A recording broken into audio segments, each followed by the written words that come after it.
Assalamualaikum warahmatullahi wabarakatuh. Halo teman-teman semua, kembali lagi bersama saya Fadlan. Nama saya Muhammad Nanda. Saya diberi amanah untuk membuat program strategi algoritma dan pemrograman untuk menyelesaikan sebuah masalah, yaitu permasalahannya pendataan penduduk kaya dan penduduk miskin. Bagaimana sih programnya? Mari simak penjelasan berikut. Pertama, teman-teman semua bisa melihat codingan berikut ini. Ini dia.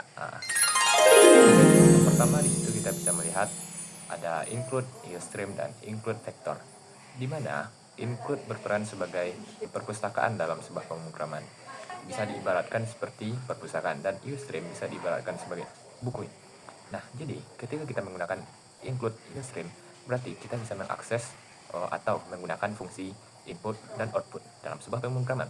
Stream digunakan untuk mengakses fungsi in atau input. Jadi digunakan untuk kita memasukkan atau menginput sesuatu ke dalam program tersebut.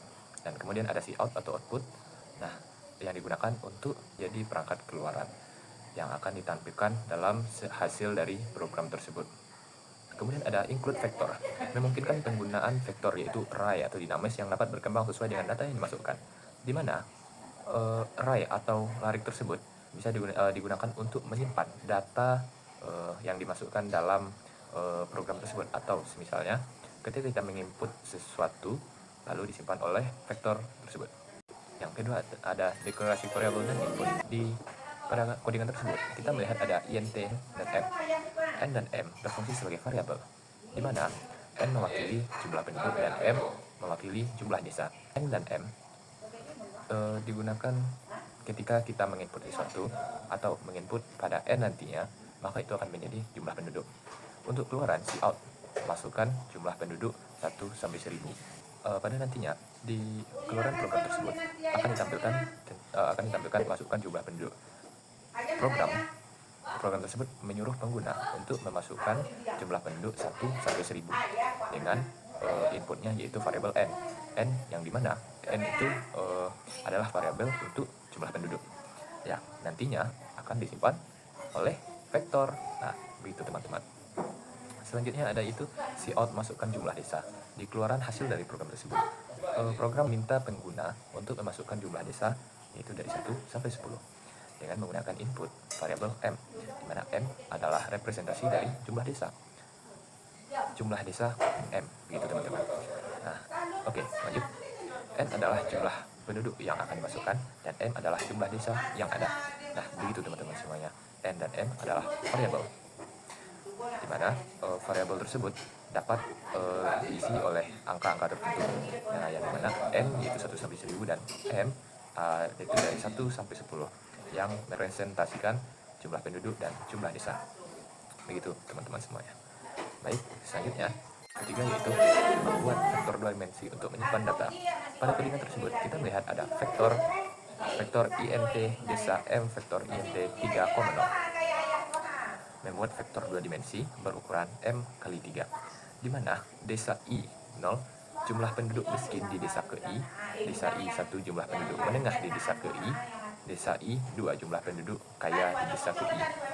Nah, di sini kita bisa melihat bahwa jenis pembagian penduduk yaitu ada 3, yaitu ada penduduk miskin, penduduk menengah, dan penduduk kaya.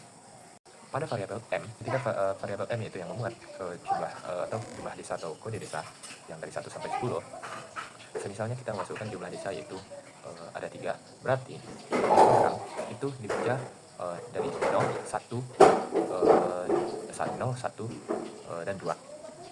Nah, jadi di situ tertulis bahwa ada 3 desa, yaitu desa 1, desa 2, dan desa 3.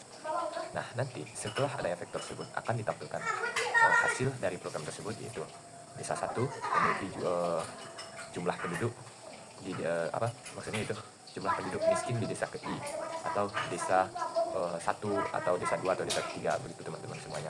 Jadi 3 dengan jumlah penduduk menengah di desa ke I, atau jumlah penduduk menengah di desa ke-2 misalnya gitu kan, atau jumlah penduduk kaya di desa ke-3 misalnya gitu teman-teman. Baik, untuk lanjutannya akan dijelaskan oleh teman saja. Yeah. Yang keempat, menentukan batas pendapatan. Untuk kategori garis kemiskinan dan batas kekayaan, digunakan untuk menentukan batasan kategori penduduk. Untuk penduduk yang miskin, pendapatan kurang dari 2.200.000. Untuk penduduk yang menengah, pendapatan antara 2.200.000 sampai 10 juta. Dan untuk yang kaya, pendapatan lebih dari 10 juta. Dan yang kelima, input data penduduk dan kategori. Program meminta pengguna untuk memasukkan data, kode desa, dan pendapatan untuk setiap penduduk. Berdasarkan pendapatan, program mengklasifikasikan penduduk ke dalam kategori miskin jika pendapatan kurang dari 2.200.000. Kaya jika pendapatan lebih dari atau sama dengan 10 juta. Menengah jika pendapatan berada di antara kedua nilai tersebut. Yang keenam, menentukan hasil klasifikasi per desa. Program menampilkan hasil klasifikasi penduduk di setiap desa. Desa pertama, jumlah penduduk miskin di desa ke-1. Desa kedua, jumlah penduduk menengah di desa kedua. Desa ketiga, jumlah penduduk kaya di desa ketiga. Yang ketujuh, program selesai atau return. Program selesai dengan mengembalikan nilai 0 yang menandai eksekusi berjalan dengan baik. Lalu, di sini ada rangkaian coding yang sebelumnya telah kita jelaskan. Lalu, mari kita jalankan codingan ini. Setelah tampilannya seperti ini, masukkan jumlah penduduk. Kita bisa bebas memasukkannya, tapi di sini saya akan memasukkan angka 3. Jadi, jumlah penduduk adalah 3 orang, dan jumlah desa juga 3 orang. Lalu, kita masukkan kode pertama, 1, dan untuk pendapatannya kita masukkan angka 2.500 atau 2.500.000. Untuk yang kedua, kita masukkan angka 1.500. Dan untuk angka yang ketiga, kita masukkan 14.000. Lalu, kita mendapatkan data klasifikasi penduduk per desa. Desa 1, 1 orang menengah, desa 2, 1 orang miskin, dan desa 3, 1 orang kaya. Jadi, gimana teman-teman semua?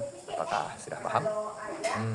Mungkin sedikit dari penjelasan tentang pemrograman, strategi algoritma dan pemrograman tentang penyelesaian masalah, penentuan dan pendataan jumlah penduduk miskin, menengah dan kaya di Indonesia.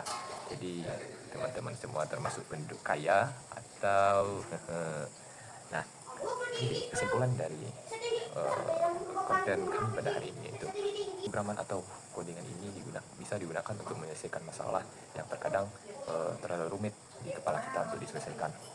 Nah, jadi codingan ini juga tidak selalu hanya untuk menyelesaikan masalah seperti yang tadi, seperti menyelesaikan jumlah penduduk. Bisa juga seperti tentang pendataan donor darah atau pendataan peserta paskibraka dan lain-lainnya. Teman-teman juga bisa meniru dan mengambil codingan tersebut, juga bisa memodifikasinya. Nah, tergantung gimana teman-teman tersebut, kreativitas teman-teman dan nalar teman-teman serta logika teman-teman dalam memahami sebuah pemrograman. Nah, jadi begitu teman-teman semuanya. Sekian dari kami. Sampai jumpa di video berikutnya. Dadah.